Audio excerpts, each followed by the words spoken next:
sun, sand, and water. Swimming in open water can be so freeing, but not everyone feels that way.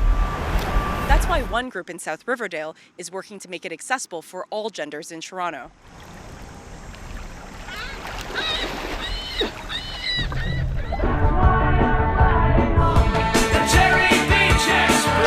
From a notorious spot for crime in the 50s to a safe local hangout by the early 2000s, Cherry Beach in South Riverdale has made big waves of transformation over the years. Today it hosts Toronto's first ever gender-diverse open water swim program. Toronto Queer Swim Club wants to make swimming in open water accessible to all genders.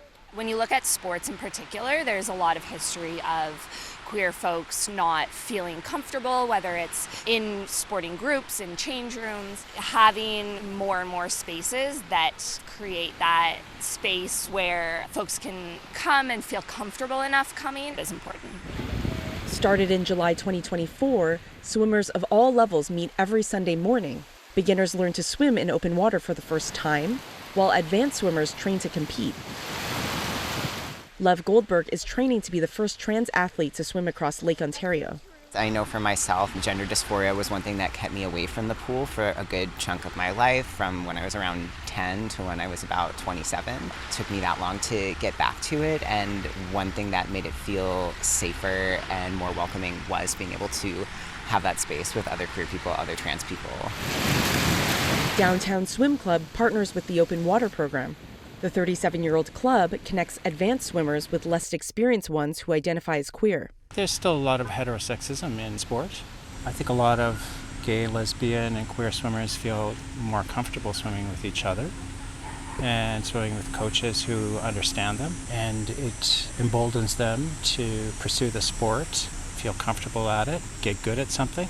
It also gives them social options afterward and during that wouldn't be there in another type of club. Lack of universal change rooms at open water locations and feeling like an outsider in the swimming community. Those are just two reasons that prevent queer Torontonians from swimming in open water. There are only 3 gender-neutral change rooms across the city, and none of them are at open water locations. Since April, the club has received over 80 inquiries about swim opportunities for queer and gender-diverse people. It's just a really great opportunity to be able to be there for some people's first open water swim ever, and to see people learning and experiencing that you can swim in Lake Ontario is just really, really special. Signing off, I'm Anita Lee of The Green Line reporting with City News.